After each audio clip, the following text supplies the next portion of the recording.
Kyle Kelly, thanks very much for joining my show. How are you? I'm good. Yeah, how are you?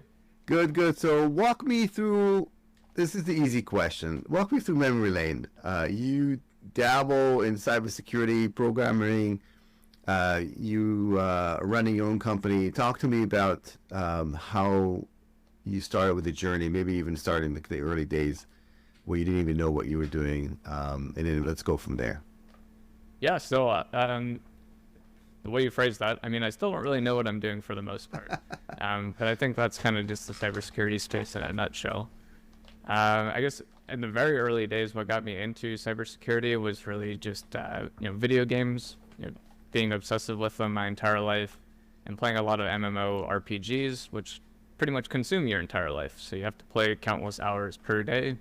And as I got older, I had more and more friends that were playing more and more different types of games, and I wanted to be competitive at all of them. And so I had to learn how to kind of automate the busy work so that I could still be competitive at the MMOs and also play Call of Duty and all those other types of games that I could just quickly hop on. And so that led to bot development and kind of going into I don't want to call it like the dark web, but the darker side of these games where there's like gold selling and where people are sharing bot scripts and things like that, which ultimately just progressed into the real world. How can I break things? And I started working as a junior system administrator, junior network administrator, and kind of had that traditional path where I learned how things worked in an enterprise, and then just having kind of the cybersecurity brain was constantly looking to pick them apart and see where the holes were throughout that process. If you don't mind, I would love to double click on the whole gaming thing. I got two kids, they're 11 and 14, and they love gaming, right? And I always feel as a father that is like, they should go out and play in the real world more. And there's a bit of a trade-off. They always tell me, we play with friends and so on, so it's not so bad. And I listen to you and I feel, wow, this is pretty amazing that it actually leads to uncovering some sort of interest in how things work. Do you think that's unique to you, or a lot of people do end up finding their passion through some of these experiences which are not in the physical world, but in the kind of the virtual world? Yeah, I think so. That's something I hope to eventually be able to kind of maybe be an investor in, or maybe even just like coach on the side. So it's like I think a lot of people in the older generations, they played baseball as a kid. Now they want to be an umpire. When I'm older, I want to have like an esports team. So. But I think it's definitely a generational thing. Nowadays, when I'm interviewing people for positions, it's actually like one of the first questions I ask is just, what video games did you play growing up? Because it gives me a sense of what kind of person you are, what kind of motivates you or drives you. So if you say something like RuneScape, which is an MMORPG where you can literally spend 10 hours a day clicking on a tree to chop it down, I know that you're a grinder. You just like to you like to see the experience grow. And you don't mind sitting and clicking the same damn thing for 10 hours. Whereas if you play Call of Duty, you need fast-paced, active kind of competitiveness. Maybe you like to yell at your teammates type of vibe, which is a very different type of personality. So, what if you play Farmer Simulation? Can't help you there. Get a remote tractor. It really is super interesting, and I haven't seen companies ask, in their qualifications, they don't say, okay, you should play MMORPG, or maybe there's something that should change. Do you find that games today are very different than what they used to, in terms of and we've seen this everywhere, not just in the gaming industry. Like if you look at movies from the 80s that are much slower pace, and the cuts are like slower, and the whole theme is just more relaxed. And now like the gaming almost like you can just get into convulsions after watching like the first couple of minutes. Talk to me about and we digress here, and it's fine, about the kind of the progression from a gamer perspective where things are today. Yeah, I think part of it is trying to get as much stimulus in as short of a period of time as possible, just to capture the younger brains. But I think a lot of the way that game development has, the direction they've gone is to tailor towards younger kids, where we've seen like Fortnite, for example, where they tried very hard to avoid the "we're not killing people" aspect. Like maybe we're shooting Nerf bullets at them instead of real bullets. There's no blood because they were trying to get even my generation, like our parents. I grew up with a lot of friends who weren't allowed to play Call of Duty until they were in maybe high school. Whereas nowadays, if you're a kid, you're probably allowed to play Call of Duty. I don't think parents are really questioning it at this point. And if they do question it, there's alternatives, which I think people like Epic, who created Fortnite, really captured and understood, so that they can tap the untapped market more or less. Yeah. And what about, and this brings to a good point, that they were saying that on the average, by the time you hit 18, you've seen X numbers of gore and death, like online, and not just online, but also in movies and so on. Do you think that has any effects on the psychic of the young generations, or is it just a sign of times? I think it does, but it's almost a necessary evil in a way. I think they're gonna see it one way or another. I mean, I also really love war films, so I feel like the gore in those is a lot more graphic than in a video game. I think more so what I'd be concerned with is the community in the gaming world. Growing up playing Xbox Live, especially I started playing on Xbox Live by the time I was 8 years old.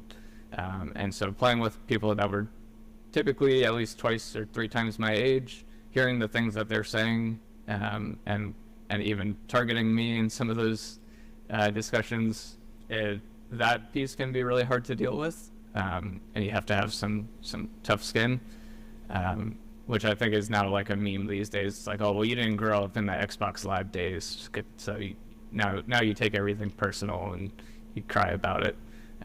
But even I have two younger brothers, and I hear what they're saying on the video games, and I'm just like, a couple years ago, I had to sit them down. Like, you might want to be careful what you're saying to these people, because you don't want to influence them to do something harmful, or you're literally bullying them, even though it's a video game.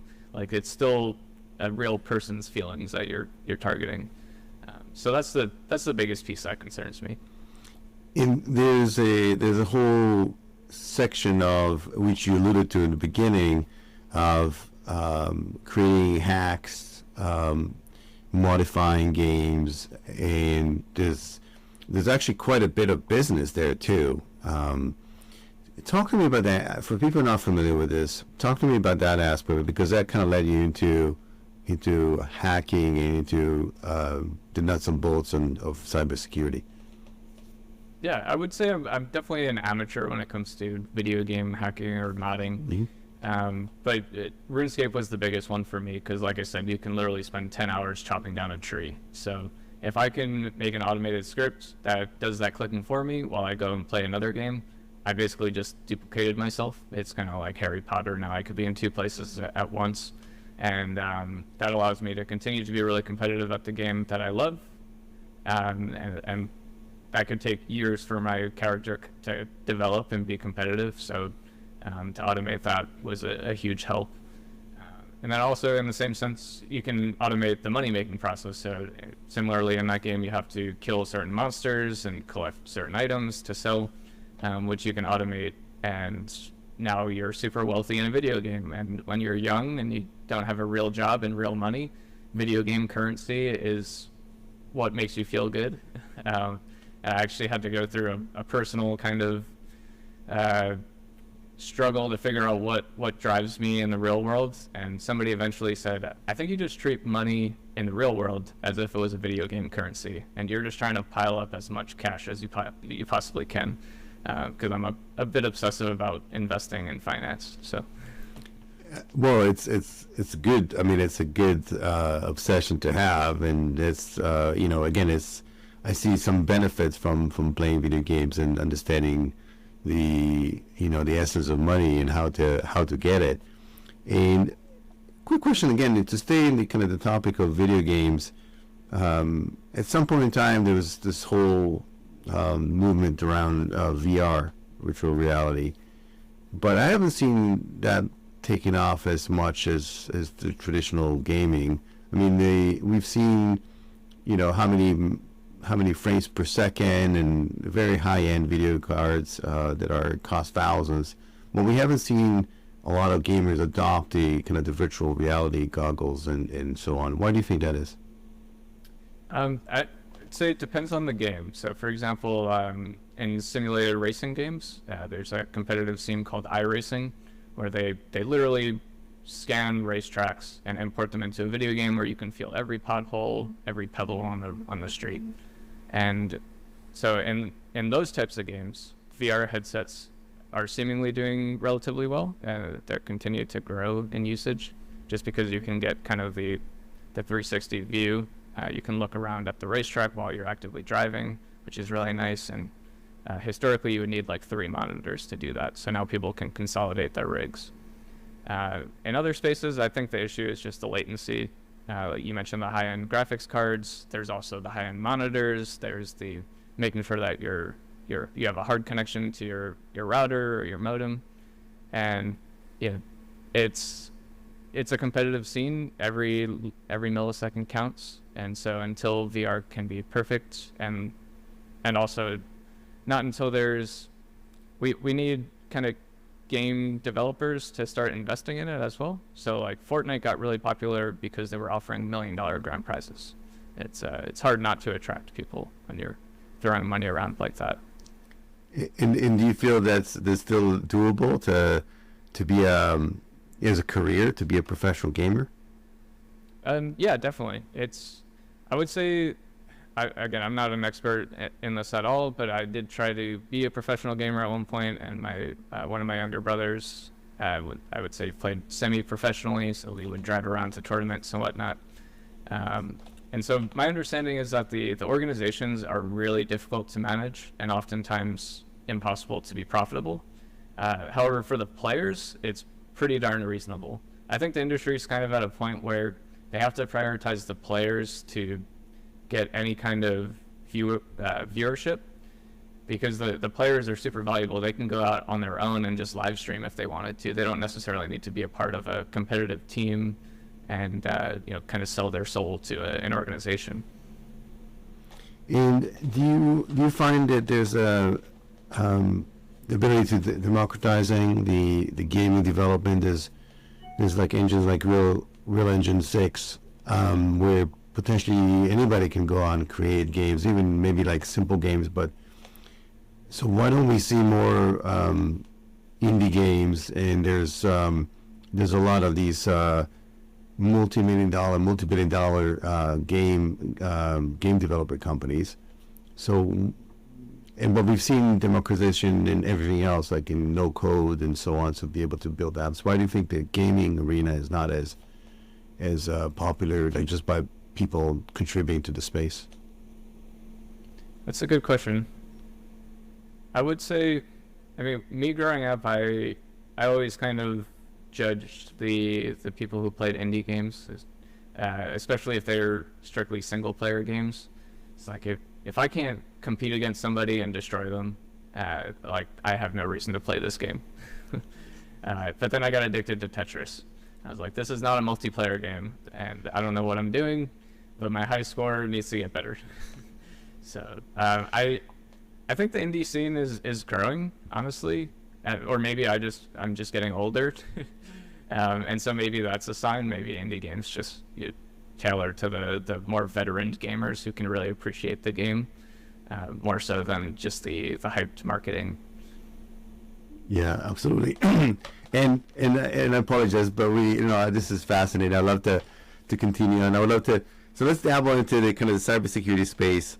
You mentioned that you doing video games and understanding some of the kind of the back scene of what it takes to break them, created a path for you to do more cybersecurity. So, talk to me a bit about what you do today, and then let's dive into some of the areas like the supply chain, cybersecurity and so on. And why don't we start with that? Yeah, sure thing. So that in the cyberspace right now, I do kind of many different things, but one of them, I'm an executive consultant at BankSec, where we offer cybersecurity consulting services to financial institutions, primarily in the United States. So penetration testing, incident response, general controls, stuff like that. And then in addition to that, I'm a security researcher at SEMGRA, where I work on our software supply chain security product. And so primarily I'm reviewing CVEs or security advisories and writing SEMGRIP rules, which are basically patterns to identify the vulnerable usage of dependencies in our customers' code base. And then thirdly, I'm the founder of Crown Hacks, which right now is a weekly cybersecurity newsletter primarily focused on software supply chain security. And also I share a lot of my personal blogs and things like that through Crown Hacks. So which one do you like the most? Like from if you could choose to do one thing. Yeah, so my whole life I've been a generalist. I think I'll always be a generalist. But it's been really nice to kind of focus in on software supply chain security. I feel like it's an emerging topic. It's been around for at least 15 years, but it's still something that not many people really understand. And so even though I've only been focused on it for about a year and a half now, I feel like I can kind of relate to the more veteran folks, which, similar to a video game, the earlier you get into it, the more competitive you can kind of be in the space. And so I feel like I got in pretty darn early, and I like that I'm competing with some of the best. Yeah, absolutely, and it's becoming front and center. It's amazing, right? And you're right. It's been around for 15 years. So let's peel the onion on the issue, on the problem, for the people that are not familiar. What are the underlying issues with the software supply chain specifically, and maybe talk to me about the issues. Why is it so prolific, and why is it so difficult to fix? Yeah, so really, I guess focusing on more open source supply chain. The organizations, pretty much every organization that is writing code is using open source code or open source dependencies / packages, whatever you want to call them. And Kyle, I'll just pause just a bit. It's just kind of and the reason they're using it is why? Why are they using so many open source? Gotcha. Yeah, and so when writing code, you can write a very simple function. Maybe you want to find the greatest number in a list. Well, we've written that function a bajillion times, and somebody else has published it publicly in open source code for you to just quickly import into your own code and then call that function directly, as opposed to having to go out and write it entirely yourself. So it makes coding way more efficient, and if you're trying to be a profitable business, you need to be as efficient as possible. And so if you can just import a package and use it, as opposed to hiring a developer to spend the next 6 months creating it, that's pretty good efficiency. And is it true that I think there's a song lyrics that said everything that was said had been written, something like that. So are we done writing code? Is there functions for everything already, or is it still continuous process? I would say it's definitely continuous. What's really common now is if there's a tool that everybody likes, maybe there's an API for it. Now you need an API wrapper, and so a lot of the packages nowadays are getting more and more redundant, I would say. Like, there's other alternatives that could get you close to what you'd need, but people want to be as efficient as possible. And so if there's maybe one less step that I'd have to take if I use this other package, well, great, I'll use that one. And then we also see, for example, Lodash is a popular package. There's so many wrappers on that package itself. So there's a Lodash merge function So now there's also a merge wrapper. So instead of importing the whole Lodash package, you import just the merge function, which you can do anyway, but that's kind of the mess of the supply chain. And kind of for people that are not familiar, what is a wrapper when you're talking about specifically around software? Yeah, so if you say there's a package that does exactly what you want, but you want to add something to it. You want to add a feature or flavor, some additional context to that package. Well, somebody can take the original package, add the new ingredients to it, and now you can import the wrapped version. So it's the wrapped version of the original dependency or project with the extra ingredients baked in. And so, okay, coming back to what you described, so we, in the process of software development, we reuse code that others wrote. So one would say, well, I don't see a problem with that. It's just, just efficiencies. So what's the issue? Yeah, well, seemingly, if you're importing open source code into your projects, there are bad people in the world. And like all good things, bad people like to abuse them. And so, at least based on my research, it seems to be heavily North Korea that's starting to leverage this software supply chain to target software developers and just organizations, enterprises. A lot of it is for information stealing, which is interesting. But since you're basically importing code and then executing it in your applications, they can embed malicious code, which you then execute. So, and these software packages, for people who are not super familiar with the process, I mean, some of them have hundreds and not, thousands of lines of code. So it's not like it's really easy to review those and figure out where, if anything, was designed to be malicious. Is that a correct statement?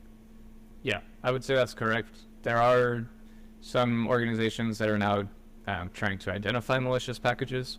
So Phylum, they're doing a great job. And then there's also GuardDog, which is an open source tool. It leverages SymGrip quite a bit to help identify indicators that it's a malicious package through static analysis. So there's people that are hunting for these. It's just that there's so many, there's many millions of packages out there, and it's not really feasible to go through line by line and have an expert review each line. And so who's responsible for making sure that they don't use malicious packages or malicious code?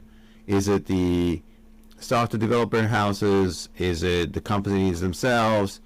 Is there anything we can do during the development process, maybe pre-development process, or should we just look at the finished product and say, okay, let's do some software testing to find out that it doesn't do, or it only does what it's supposed to do? So which are kind of the ways for us to circumvent this issue? Yeah, well, I'd say that's still yet to be determined to some extent. This is still just, there's still many software development teams that aren't even thinking about this. And it's not just malicious dependencies, but also known vulnerable dependencies. And so, historically, an application is built, the dependencies stay the same throughout its lifespan. Maybe they get updated here and there as needed. But a lot of those, since they're open source projects, they often get forgotten about by the maintainers or deprecated. And now there is no just quick, easy upgrade. But if it's maybe the company designed this application 10 years ago and they don't want to reinvest in it, they're not going to pay a developer to go in and replace that dependency and refactor all the code and put all that time in. And so then you're left with a open source package that's being used by your code that is no longer being maintained, and maybe that old maintainer's GitHub account is compromised, and now they can go in and embed malware into the open source package that you're using. So it's kind of a spread responsibility to hit on your question. I think developers, we need to get developers aware of this so that it's at least in their mind. I don't think we need to give them the liability because they have enough on their hands already. But just them being aware of it and being mindful will go a long way.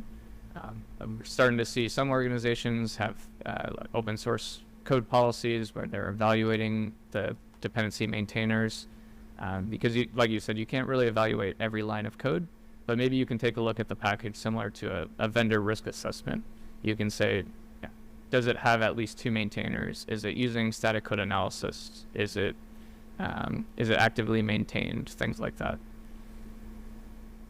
I've also heard that sometimes even maintained code is vulnerable, meaning that somebody, the adversaries are specifically maintaining it to almost lure people in to use it, because using code that hasn't been maintained is a red flag, but maybe potentially something was maintained but maintained by somebody else, maybe creating some sort of backdoor.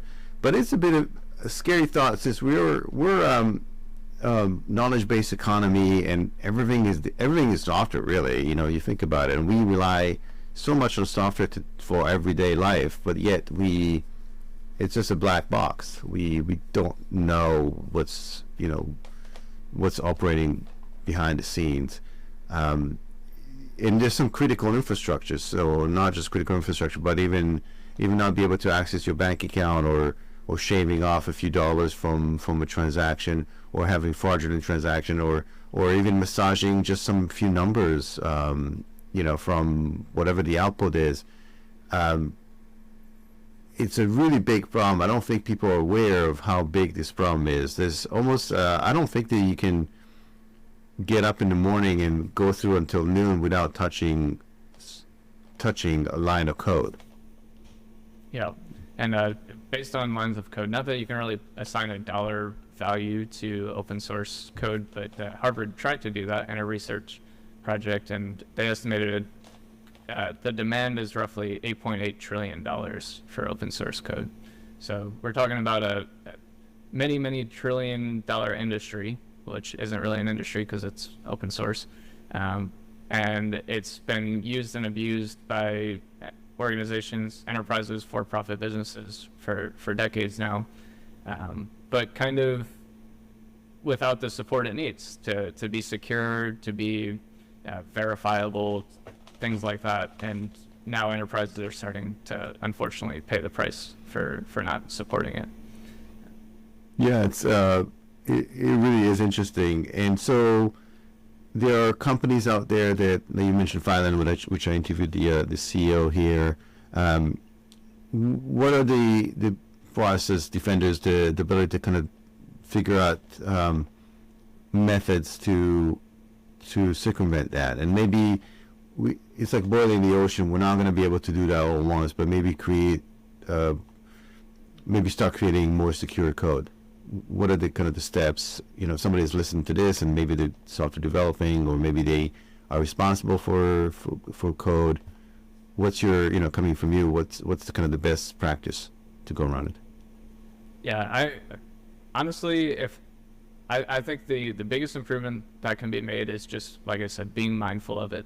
It is so glaringly obvious when somebody is using a bad package. There's going to be incidents like the XC libsma incident. So Kyle, what you mentioned is that first we have to admit we have a problem. Yes, that's a good way to put it. And so, but the reason for that is just that people are using such horribly bad packages. They go to ChatGPT, they say, hey, I want this function. ChatGPT says, okay, import this package. Well, okay, that package hasn't been touched in 10 years. Like, software development has changed a lot in the last 10 years. You probably shouldn't trust something that hasn't been touched in 10 years. That's just pretty obvious to me. But ChatGPT does not tell you, does it? I mean, does not tell you or can you ask it to give you a review of that code, or the status of that code? Not that I'm aware of. You can't ask it for like the reputation of the dependency, but that's the scary part, because it'll tell you what dependencies to use, and it's gotten better at this. But there used to be, I forget what we were calling them. I think it was like shadow dependencies or something. But basically, ChatGPT was telling you to install dependencies that didn't even exist. And so that was a potential attack vector for malicious actors to then go ahead and upload their own package with that same name that ChatGPT is constantly recommending to people to use. Yeah, and it's almost AI poisoning, meaning that if you create enough, because ChatGPT, grabs, essentially grabs the kind of source from somewhere. So if you are vigilant enough and you upload enough crap out there to all various different sources, potentially ChatGPT can recommend, as you mentioned, a bad package or malicious package, not necessarily on purpose, just because that's what's out there. Yep, and I think that's definitely something that attackers are going to be looking for and hoping to abuse, because the hardest piece, it's incredibly easy. Like, you could do it within seconds, if not minutes, to upload a malicious package. The hard part is getting people to download it and getting the target to download it. So that's why there's some concerns with SBOMs, which is software bill of materials, because if organizations start telling consumers what dependencies they're using in their projects, now malicious actors can maybe try to leverage typo squatting, where they just change one character of a package name, hope that maybe they see Microsoft developers are all using this package. Let's try to typo squat that package and just change the name slightly and hope a developer has a typo while installing it. And then they can target Microsoft. It used to be similar to making lookalike domains, right? It's very similar, like the typo thing. Yeah, except in like, you can do domain takedowns, and you can maybe just go ahead and purchase all the domains that look like yours. Similar to the domain scenario, it's an absolute nightmare, the naming convention in open source software dependencies. Right now, the recommendation is to basically take ownership of all the names, similar to just buying all the domains, which is not a great solution by any means. But And so, to be mindful, as you mentioned, is there any tools that you can utilize, or while you are looking at these dependencies and creating code? And I'm assuming it's a continuous process. I'm assuming, because software writing development is a continuous process, so you can't just do some checks at the beginning and maybe towards the end. It's something you continuously have to do. What else can we do to minimize the risk, at least from that perspective? yeah, so the continuous part actually, in my opinion, isn't as important. It is good, especially if you care a lot about malicious dependencies, because hopefully malicious dependencies are taken down in a reasonable time frame, so they would only be available at a point in time. But the bigger issue industry-wide is the security debt. So all those applications that were developed 10 years ago, 5 years ago, etc., those dependencies are they likely all have deprecated dependencies being used. They likely all have known vulnerabilities in their dependencies. And so that's a lot of work to have to maintain those applications. And it's kind of a question for the industry as a whole: is it reasonable to maintain those? Do we need to shorten the lifespan of these applications? Do we need to be more vocal about end of support, end of life? And do we need to be more proactive about making applications end of life? But even today, a lot of the current tools that are being created are still using legacy software as dependencies and things like that. So it's a really tough question. It's almost a matter of is it worth it? Because we don't see supply chain attacks popping up every day, at least not through vulnerable dependencies. If you scan any given application, you'll likely find that it's using dependencies with maybe 1,000 or more vulnerabilities. But what is the likelihood of them being exploitable? Well, now we have tools like with SemGraph. We offer reachability analysis, so we can tell you if you're using the vulnerable function from that dependency and its relevant security advisories. And that narrows down false positives potentially it brings it down from like 1,000 to 2 vulnerabilities that are actually reachable. And you specifically use the term security debt. Do you mind just expanding on what does that mean specifically, just so people are aware? Yeah, so thinking of tech debt, it's just basically security that maybe you knew about, maybe you didn't know about, but now you're uncovering, and now you have a long laundry list of things that you need to take care of. for you to get achieve a clean bill of health. Unfortunately, for most people, it's the latter, in the sense that it was never even a thought. They're like, hey, like, we're using these dependencies, it's great, it makes us so efficient, but we never really consider the security concerns. So now we have this new tool, and it's telling us we have 10,000 vulnerabilities. And our policies say we have to get rid of all critical vulnerabilities within 7 days.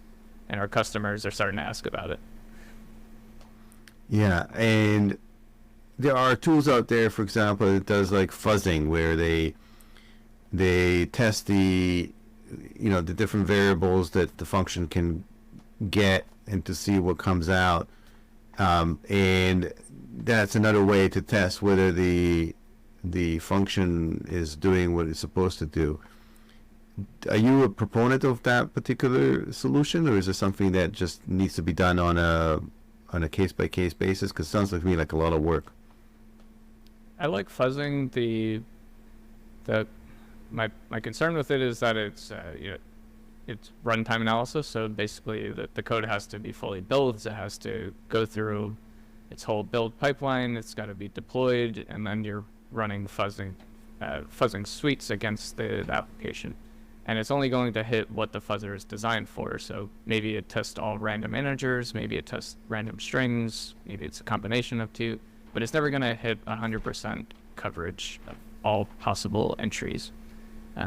And so it's great for, it's something that I would definitely want baked into the process. So like Google is a great example of this. Google manages the open source vulnerability database and osv.dev, and they have a bunch of different tools. One of them is the open source security fuzzer. And so that, in combination with looking at known vulnerabilities and looking at the maintainers, and they have a long list of things that they look for, fuzzing being one of them, it's a great combination. It's probably the most time-consuming step in that process, though. Yeah, and maybe potentially for maybe critical applications. It's something that needs to be like another step. And what can you do as a buyer of technologies, a buyer of software, because I don't know if there's any ratings. You know, you can say, when I go out and buy some groceries, I can say, okay, this is certified organic. This is a free range. This is whatever. I mean, but in software, I don't know if do you get like a SBOM, software bill of material, with your, certified humane, meaning there's somebody who've already checked all those?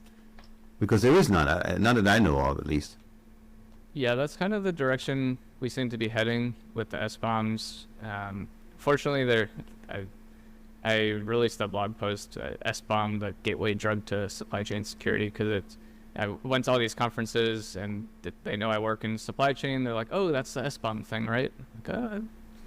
Like, no, but maybe, kind of, I guess. If it gets you interested in it, then yes.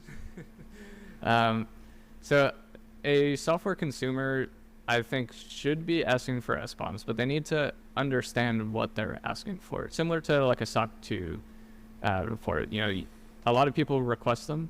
They check the box saying that they received it from the vendor. Not many people are actually going through it and questioning the vendor if there was any gotchas and things like that. What my concern is in the software industry is that people are receiving the SBOMs, seeing that there are vulnerabilities, but not understanding what they are, how are they reachable, are they unreachable, what the heck is reachable even mean, and so then they're asking the wrong questions or no questions. Yeah, and Kyle, I want to expand on what you just said for these people, because it's really important. When you mention the reachable and unreachable, sometimes vulnerability depends on, it is vulnerable, but because maybe it's not something that someone can, from the outside world access that function, the risk associated with it is not as profound. So, and so not all vulnerabilities are ranked the same. It really is context dependence. Meaning that, and that's what, in your opinion, is not done. Meaning that they get the SBOM and maybe the list of vulnerabilities, but they don't have the ability, the mechanism to understand or ask the right question, what does that mean, and then review in an intelligent manner that they can actually do something with it. Is that correct? Yeah, that's fair. And it's a lot of it seems to be policy driven. It's, our policy says that we can't have any critical vulnerabilities in our applications. Well, your SBOM says that you have 100 of them. And so the vendor can say, hey, none of these are reachable. We triaged all of them. And that indicates that they're false positives or don't impact our application.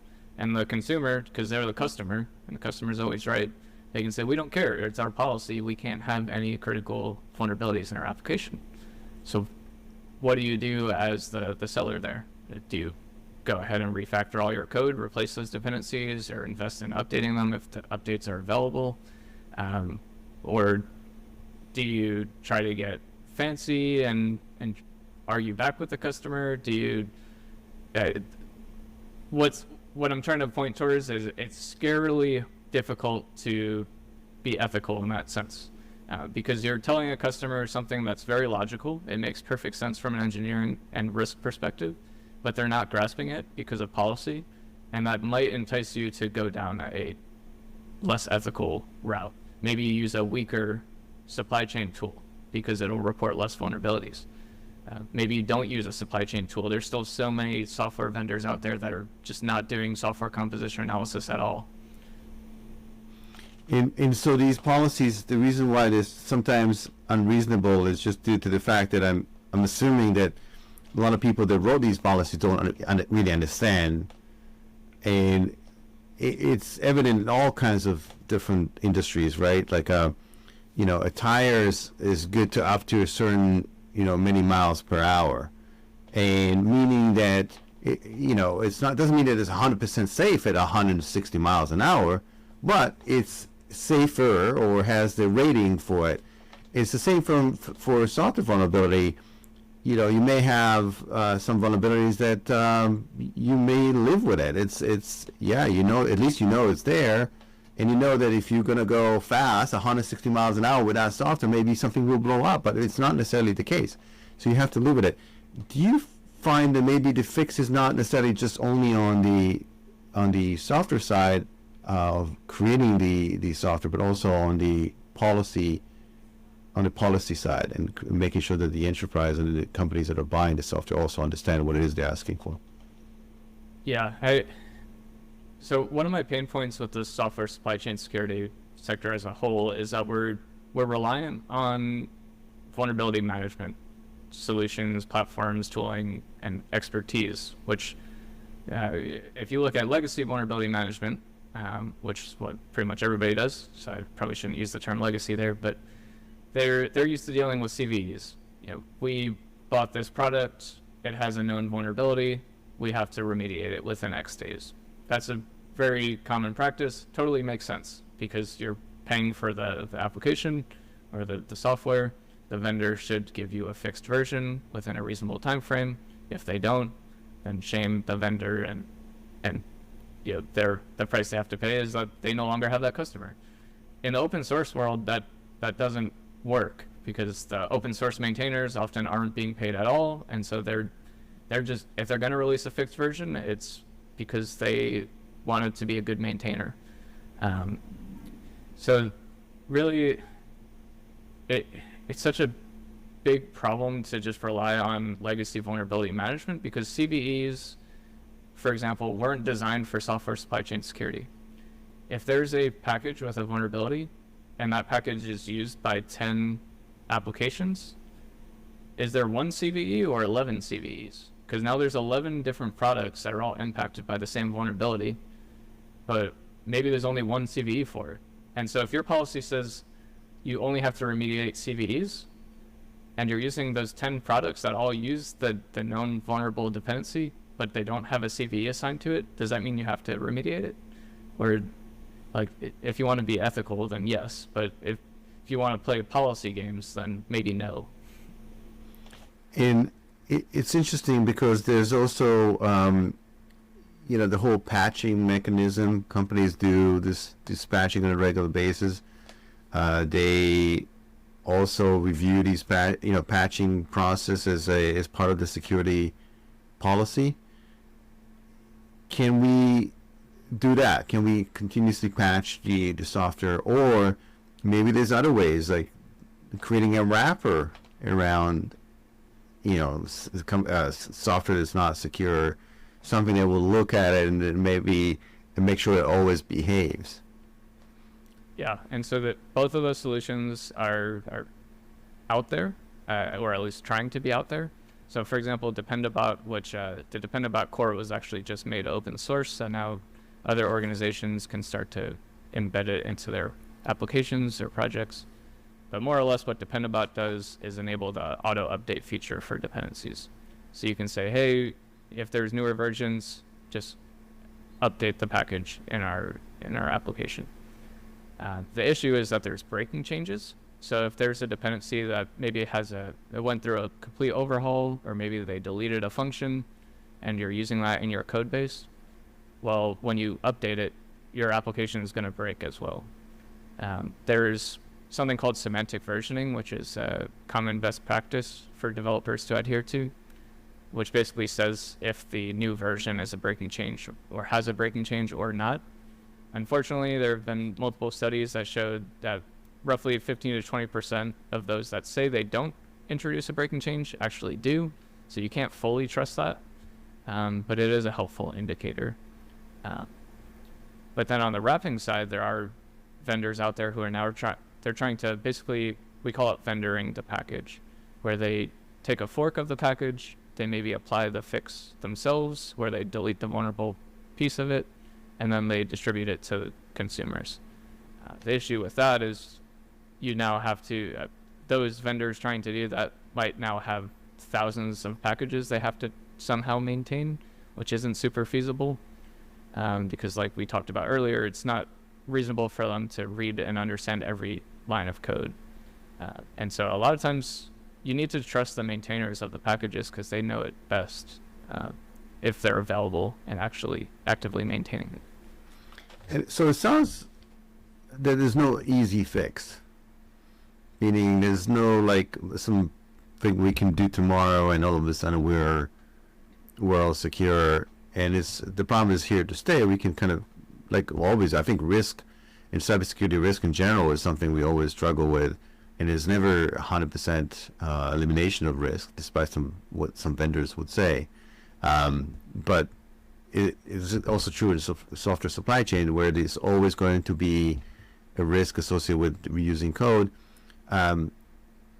What about no code, right? We're looking at this whole no code movement where you don't have to know how to code. You basically go onto a platform or use various different tools that do all the back end for you. Is that a better, more secure way to write software? Is that kind of the future of where things are going? I haven't really ever given that much thought. I would. Is it more secure? That's the piece that I'm harping on, because in a way I want to say it's less secure, because if it has a flaw, well, now everybody that's using that no code solution is gonna Kyle, it's like, it's like I always like to, when people say that, I always like to say like the banana example. There's one strain of bananas that basically everybody eats, and so if that one strain of banana gets sick, like there's a disease that's spread, then we're without bananas. I think that's the same goes here. You're right. There's if everybody uses that no code and has vulnerability, then everybody else is screwed at the same time. There's no diversity. On the positive side, it's hopefully one fix. So there's that side of it. What I think has been interesting in the supply chain space is the idea that perhaps we don't need to rely on open source dependencies in the long term, with tools like Copilot and GPT, etc. Rather than importing open source code, maybe you ask the AI to generate the code that you need instead of importing a package. The concern there is that it might get repetitive, and that would basically be the equivalent of importing open source code. But then there's also like security features that can be baked into the AI. So I don't know. I think it's going to be an interesting world, 10 years from now. And software development is definitely going to be, it's going to look very, very different for sure. And so to make this real, because up till now we talked in very like high level, any particular cases that were recent or semi-recent for things that happened and companies got breached because of vulnerabilities in code that they've imported that you know of? Most of the incidents seem to be around the malicious dependencies, which is interesting because the market for malicious dependency solutions seems to be not that great. Everybody's really focused right now on zero day, SBOMs yeah, and vulnerabilities, which ironically don't seem to be contributing to a lot of the recent incidents. But I think that's, again, really harping on the policy-driven market right now. And also we have like the White House executive order that's pushing for the SBOMs. And so people are trying to follow those trends and building the infrastructure plans internally to be able to adhere to those in the future. I don't know if that's the best route from a security perspective. It's better than nothing, I guess. And what I will say, my one good thing about SBOMs is that people historically just haven't had a clue what's going into their applications, whereas SBOMs will give them that insight. It'll make them more mindful about what dependencies are being used in their projects. And then as people start to scrutinize them, they'll care more and more about the security components of it. Yeah, and it's a step in the right direction, and I still think that there's how many companies today still like, or when they purchase software they ask for the SBOM, like the software bill of materials. Like, you would say one out of what, do you, because it's not as common. I think it's gaining traction, but it's still not there. And then as you mentioned, once they get it, what do you do with it? They need somebody maybe like yourself to review it and make sense of it. We are running out of time, but this has been wonderful, and thank you very much for taking the time and discussing some of the some of the gaming aspect of it, as well as the software supply chain security. Before we part ways, you mentioned the 5 to 10 years, and I always like to come out with some sort of positive, because the sky is not falling, and even though this with cybersecurity, what are kind of the maybe positive components or things that you've seen that we kind of leave part ways in a good mood? Well, some people might be left in a good mood. My prediction in the supply chain space is that right now we're trying to solve the big umbrella problem, the known vulnerabilities, and the what the heck is used in our applications. So right now it's heavily pushed on to security engineering teams, product teams, and software developers. And that's largely because of the security debt problem I mentioned earlier. Once we have the security debt under control, then we can start looking for that continuous monitoring piece and continuous deployment piece that can make this a almost forgettable problem. And hopefully that's when we hand it off to GRC and say, hey, all those policies that you guys wanted to push on us 10 years ago or 5 years ago, we can actually adhere to them now. Please start to enforce them, and we can live happy together. But yeah, right now it's just a policy versus security nightmare, because it's infeasible in some ways. And so I'm looking forward to 3 to 5 years that being a manageable problem. Yeah, it's normal process. I think there's always like this policy catching up to things, and vice versa. I always mentioned that we had cars going up to 60, 70 miles an hour without seatbelt wasn't mandatory. Okay, well, you brought it up. I've been arguing that we need to increase speed limits. Everybody thinks I'm crazy for saying this, but how have we not increased speed limits in decades when the car's technology has gotten so much better? Oh, 100%. 100%. And there's also some statistics, I think, that show that there's no correlation between the increase of speed with the actual casualties. But maybe it has something that maybe there's some other things that are in play we don't know about. And who knows, maybe we're waiting to be self-driving cars, because for it before we increase that speed limit. But before we part ways, Kyle, what's the easiest way for people to reach out to you to know more about software supply chain, maybe some consulting, to know more about your personal blog, and where can we sign up for it and reach it? Yeah, so LinkedIn is probably where I'm most active. My friends call me a linked influencer. So that's where I share most of my rants. It's just Kyle Kelly. Feel free to connect. Otherwise, my email for Crime Hacks is kyle@crimehacks.com. Also, feel free to subscribe to a newsletter for free weekly content. Kyle, it's been a real pleasure. Thank you very much. And I can't wait to see where the industry is going, as well as you personally.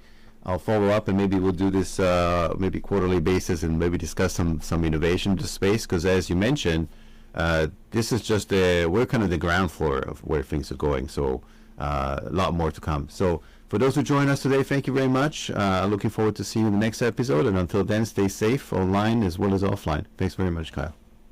Thanks for having me. Thank you.